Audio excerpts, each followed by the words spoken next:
Hello guys, and welcome back to Navigating Entrepreneurship. So I'm so excited because this is our first ever vlog on this channel, and today we are going to be spending the day with Ebun, who is a property guru.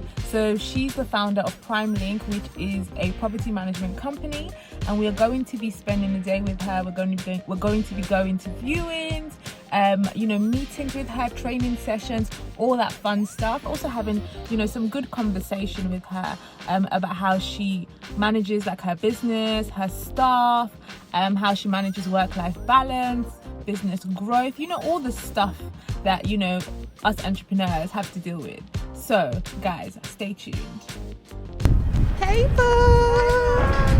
How are you? I'm good. How are you? Got one of our inventory clerks doing an inventory check-in. Okay. So she's doing a full property inspection, taking photos and recording the condition of the property. So we're just going to pop in, say hi, see how she's getting on, and then we can talk about more of our processes and what we do. Sure.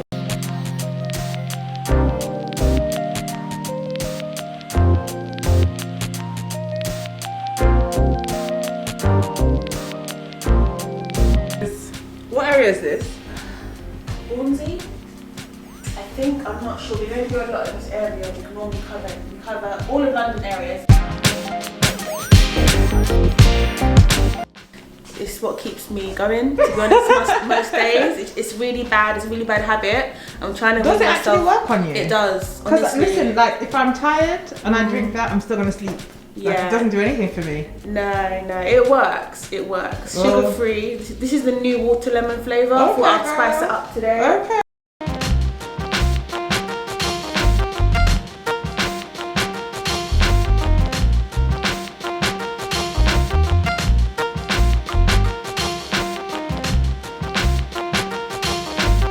So it's got 2 bedrooms and 2 bathrooms.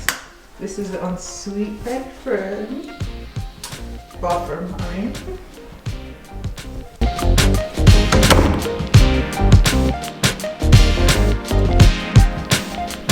Oh, lights up. It's really spacious.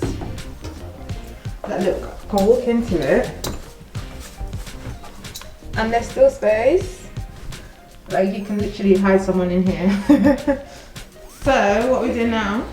So, in an hour, we've got an interview with 2 potential candidates. We're currently recruiting for a report editor, someone who's going to look through all the property inspection reports, and basically our head of quality control. So we've got 2 interviews booked in, so now we're rushing off to the office. So it's going to be telephone interviews because of COVID. We're trying to do what we can to limit contact. But yeah, let's get going. Alrighty.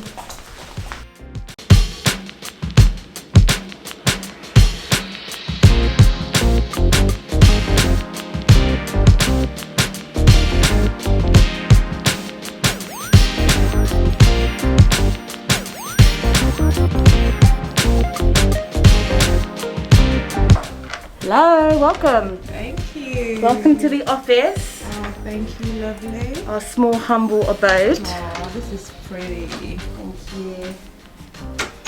So, we're in a bit of a rush. We've got an interview that I'm going to start with now.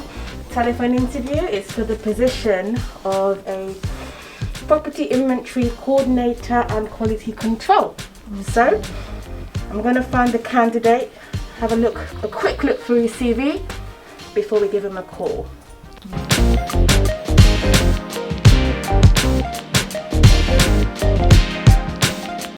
So, my mouth is dry from all that talking. But yeah, I mean, he seems good. He's got the experience we need. Yeah. So I think I'll definitely be calling him back for a second interview in person. Okay.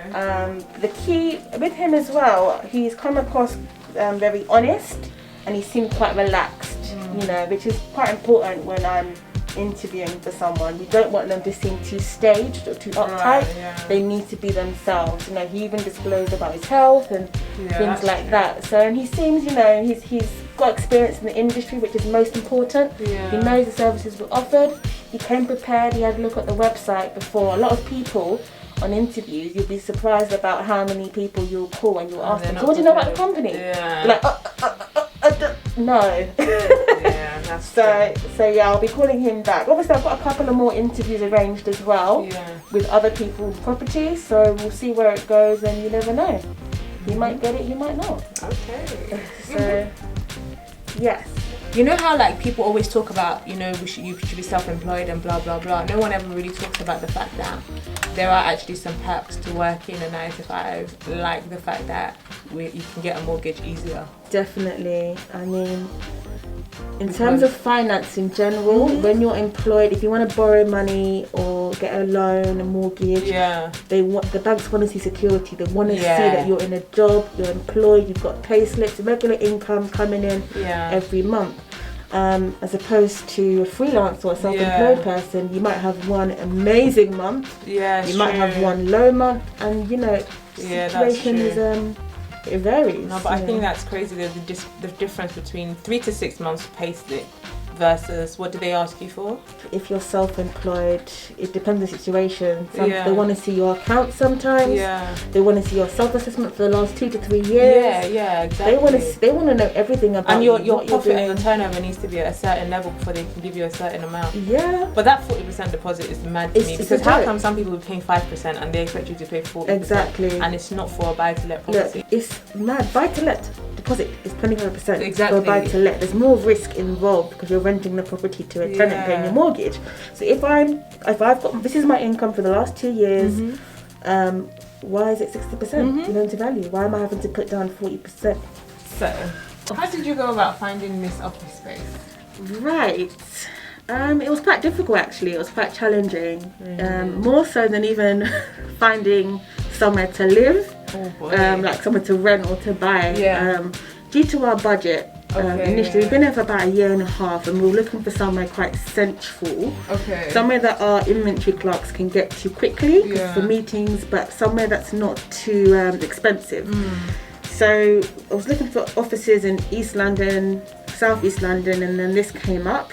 It was a great space. They've got a meeting room, staff room. They're quite flexible in terms of how you want to decorate. You can put things on the wall. And the businesses here, everyone's quite young, vibrant. We all get on. And yeah, parking was a huge thing as well. In London, there's no parking now, so it comes with a car park space. There's visitor parking as well, so it just works really well. So, I mean, let's just take it back a few years. When you first started out, at what point did you decide, okay, actually I need to expand now and get a space, get staff, and things like that? Okay. I would say it was probably, in terms of getting started, it was probably within the first year. Workload, it just got crazy, and I just couldn't manage it all. So I ended up hiring a part-time freelancer to work with me to share the workload. I was doing everything. I was doing office admin, the bookings, the inventories, everything, and it got to the point where it was just going crazy. So I thought, let me just find someone, freelancer, part-time. And towards the end of the first year, I had to get admin help as well. Another part-time person to deal with the bookings. It's good that you got help, you know, because honestly, I feel like a lot of entrepreneurs feel like they can do everything themselves, so they just keep doing everything themselves. But actually, it's good to get help. Yeah, you need to.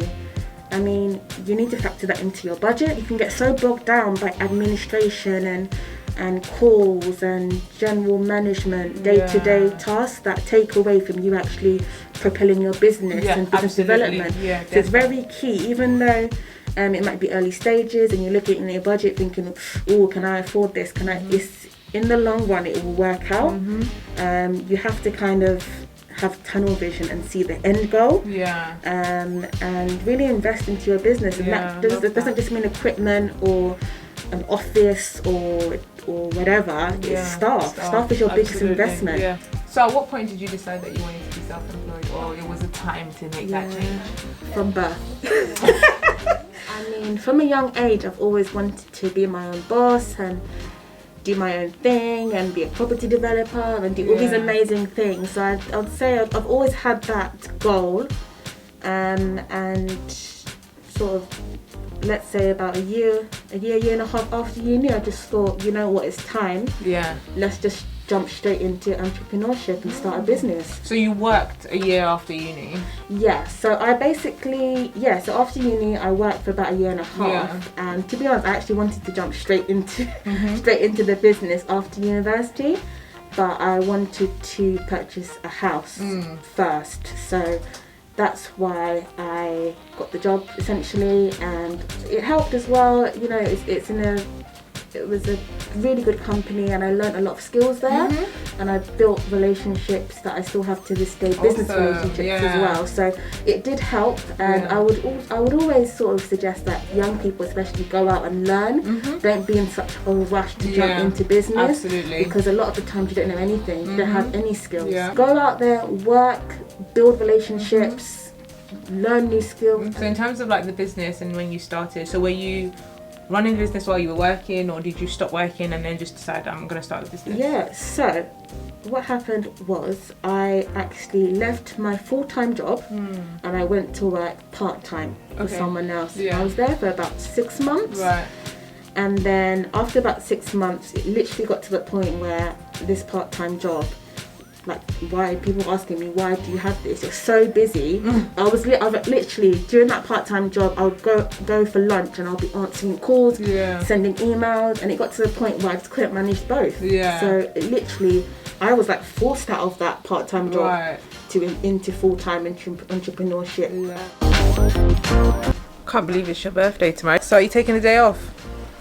Well, this is the thing. It's quite manic at the moment, so I'm gonna work half day. I'm gonna do work in the morning, and then have the afternoon off. And then off on the weekend. I haven't been off on a weekend for like 4 weeks, so. Can you imagine it? People are like, work for yourself, work for yourself, work for yourself, but they don't know that even the luxuries of working for yourself, sometimes you can't take. How are you working on your birthday, girl? I know. And how have you not had a weekend off? So you're working 7 days a week? Wow. Because we're currently short staffed. We've just got new staff in. So. Perks of being the boss, eh? Exactly. Oh, bless. We've recently launched a cleaning service where we carry out end of tenancy cleaning, professional cleaning for tenants and landlords and estate agents. Okay. So it's going well. We've had a good start. I saw the Lydia Dingo video. That was amazing. Oh, thank you. That was I just reached out to her, and then she was like, come through, and then a week later we were in her house doing cleaning. So that went well, but we had a couple bookings off of that vlog actually, so it was good. It kickstarted the cleaning side of things well. But now I'm gonna give a call to one of our clients who has inquired about cleaning. Okay. I think all I know from her email is that there's 22 properties that they've got that want to be cleaned every month on a flexible basis. This is the thing about business. It sounds like it's domestic cleaning, and we only do end of tenancy and pre-tenancy cleaning. However, we never say no. It's always yes. So we're going to try and see exactly what she needs and see where we can assist on that front. So I'll give her a call.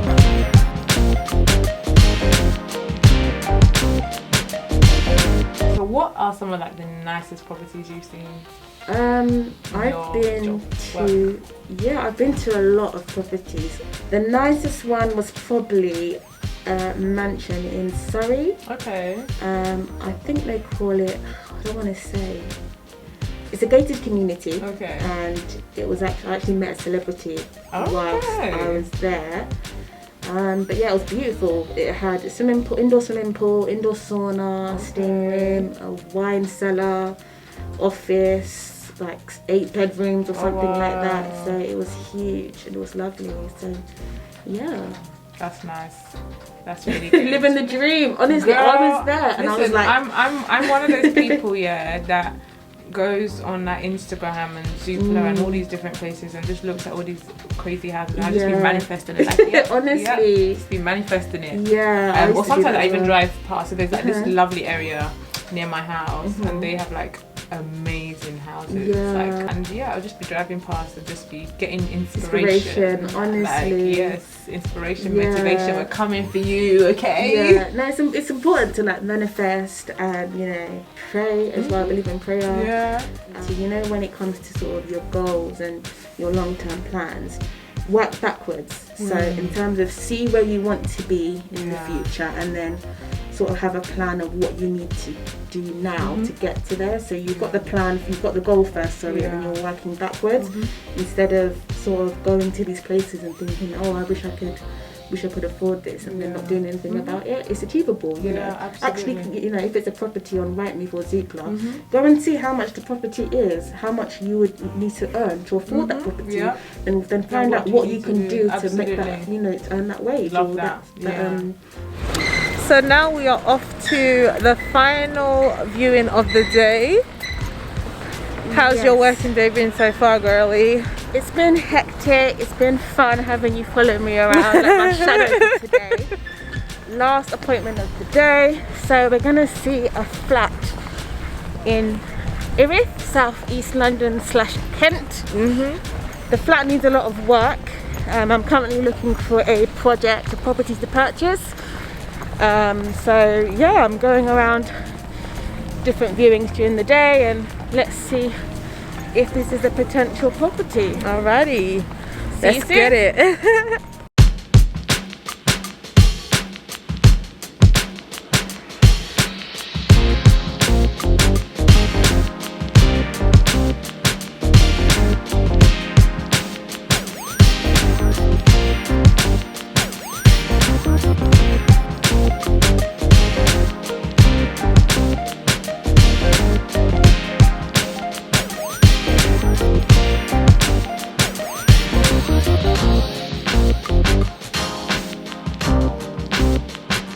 How long do you think it would take to do up a property like that, actually?